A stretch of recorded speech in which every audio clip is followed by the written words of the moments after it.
Okay, we are on the phone with Marnie Doubek. Close enough, Doubek. Doubek, yes, Marnie. And those who know you know, so you have 3 children. Yep.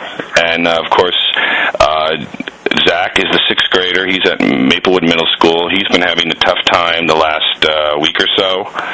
And we just want to let people know, and I know you and I talked about wanting to really let people know what is going on with him and the help you're getting. Now, why don't you give people a quick rundown of what happened, as much as you want to. Okay. Yeah, it's a very complicated story, but essentially Zach developed an infection in his right femur bone with a bacteria that most people know. We call it MRSA, the MRSA. It's a resistant kind of staph bacteria that doesn't usually respond to typical antibiotics. So he developed a pretty severe infection in his bone, in his leg, which then let the bacteria seed into his blood, and when the bacteria seeded into his blood, he went into septic shock, and he ended up in the intensive care unit at Morristown Memorial Hospital, very sick on a respirator. Now, when did this start, and how did he get this infection, or did they not know? It's a little bit unclear. I mean, his symptoms really started not this past Wednesday, the Wednesday before. I'm sorry, my dates are, I've been here for so long, my dates Don't worry about it. But, so it started 2 Wednesdays ago, and it started after playing baseball. He said he had a headache, and he was dizzy, and his knee hurt. And that was sort of the beginning, and it developed into fever, worsening knee pain, and really all over severe body pains. And, by the time he ended up at the hospital, he was in such pain. I mean, we literally had to carry him. He couldn't walk, and really, right before we took him to the hospital, he was so sick that he was delirious. He wasn't even making sense. And this all started, about a week and a half ago? Oh my goodness, you're asking me dates. That's hard. I don't even know what day it is. But, I understand. Thanks. So it's Monday. Yes, about a week and a half ago. And then we've been here. No, more than that. We've been here 9 days. Oh my God. So we've been here in the ICU for 9 days. Oh. Started maybe 3 days before that. So, yeah, so about that, 11 or 12, something like that. And then those of us who know the middle school there was a letter sent home, and we wrote about it here, basically saying that a student had gotten MRSA and didn't get into a lot of detail, which was probably fine for you. You have enough to deal with. And then, so in the hospital, he was put into a sleep state, or you tell me?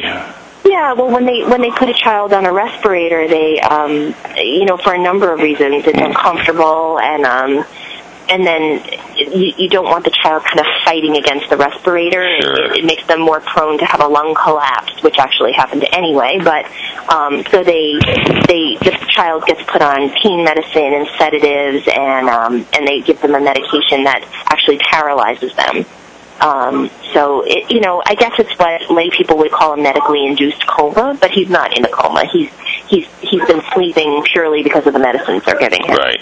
Now then, today, Monday, June 16th, you had some good news. He awakened, or he was much more. Right. Tell us what happened. Right. Well, really, what happened was that he was.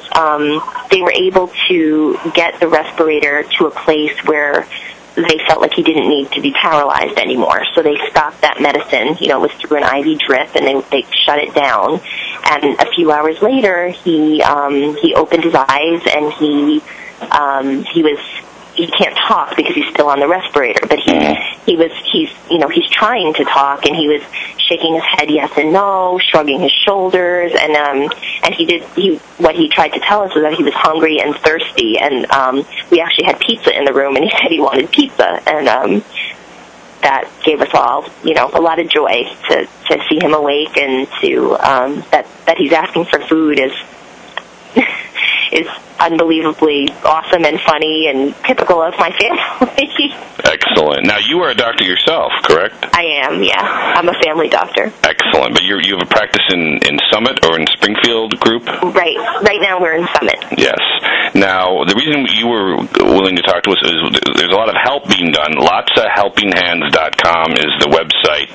And Team Doubek and I keep mispronouncing your name, forgive me. It is Doubek. Team Doubek. Now, if people want to help with donation of food or other support, and there's also a lot of just positive energy, people giving prayers and good thoughts, and I know the Tuscan PTA, because Zach is a Tuscan alum, and you have another student, another child who's Tuscan.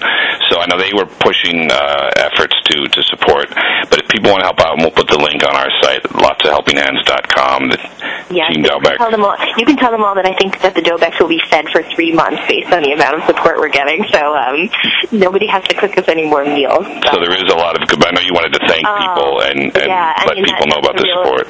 I don't mind telling the story of Zach, and I want to make sure that people know that he, it was deep inside his bone, and it wasn't contagious because it wasn't on his skin or anything like that. So I don't want people to be afraid this is just a fluke. But really, the real reason that I even reached out to return the call to you is that I wanted the opportunity or a forum to let everybody know that we live in the absolute most amazing town.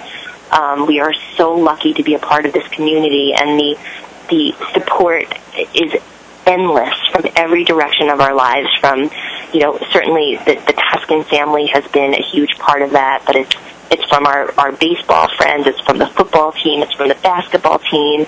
It's from every corner of our lives, and it's overwhelming. And I've kind of already said this, but I didn't say it when we were, talking for this, that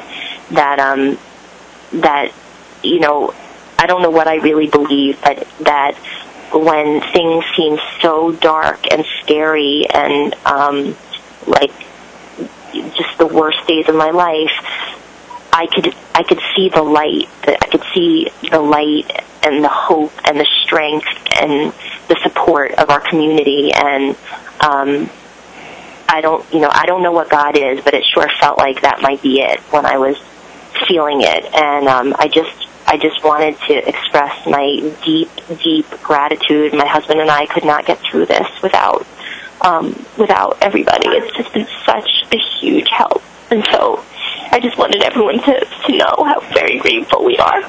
Well, that's well taken, and I know from a lot of people that I've gotten to talk to who know you that it's not as though your family doesn't deserve it. They only speak positively of your kids and you, and yeah, this is a town that comes together for a lot of people. And you're also, as a doctor, you've I'm sure seen people having difficult health problems and the way they can come back, the positive energy, I'm sure. And what else can you tell us about sort of where we go from here? Things are looking good, but... Yeah, I think things are positive today.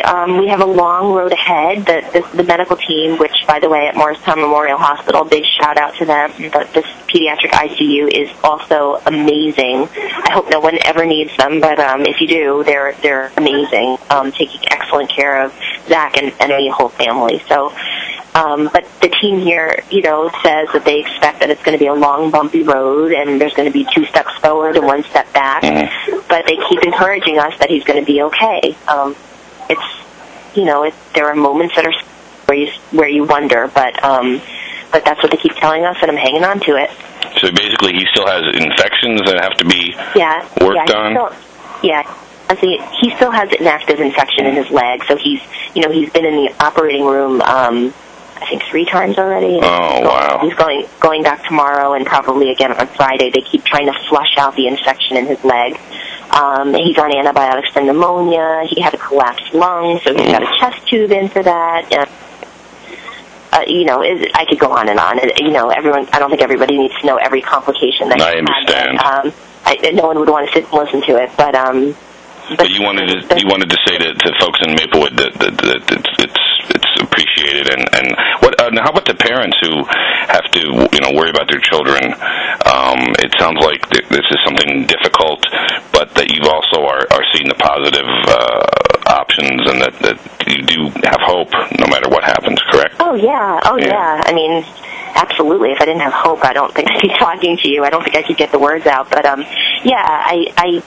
believe. I feel that he's going to be okay. It's just going to be a long time. I think, unfortunately for Zach, who's he's a big sports fanatic, I think he's going to have a long time until he's playing sports again. He's going to have a lot of trouble, I think, with his leg. But that's not the most important thing right now. Absolutely. We want to get him well and get him home, and thank God he plays piano, and he loves to fish, so we'll do other things. And what can people do? You said you're getting well fed. That was the original outreach was for groceries and dinners, because you basically have to stay at the hospital. Yeah. I mean, I haven't left at all, and so the food's been amazing. I mean, they're feeding my babysitter, my 2 other kids, and my in-laws who are staying at my house. Oh, man. They're packing up stuff and bringing it to us here, so we have food too. So it's been really, really helpful, and we really appreciate that. I mean, the honest truth is I'm a working mom, so I already have child care in place. I just happen to be in that situation that we have a babysitter who's amazing, who's there, and then we have family that's available. So, I've had more offers than I know what to do with driving, and people offering to mow my lawn, take out my garbage. I mean, I could go on for an hour, but we really are all set with that for right now. Excellent. What I do, what people have told me is they're willing to help, and I sort of know who said it and who hasn't. And I do think as that gets better, and my in-laws go back to their life, and I have to go back to work, that may be when we need a little bit more help with day-to-day things. But really right now, it's just the love and support. That's what we need, and that's what we're getting. So. And a lot of positive energy and prayers and all that good thing. Excellent. We're getting prayers in every denomination of every religion that I know of. I mean, there are churches in other states where people are praying, so if there's any power in that, it's going to work. Excellent. We'll let you get back to having to deal with things and be there supportive. But thank you very much for speaking with us. And and thanks for giving me the forum to say it. Absolutely. You can't email 300 people the same message over and over again, but I just want everyone to know, again, just how grateful we are. Well, that's to be appreciated, and I think people know how difficult it is, and the good thoughts will hopefully get even better with more people who find out and can give support. And we'll obviously seek any outreach you need. We'll be here, and we'll look for positive news ahead. Thanks, Joe. Thank you very much.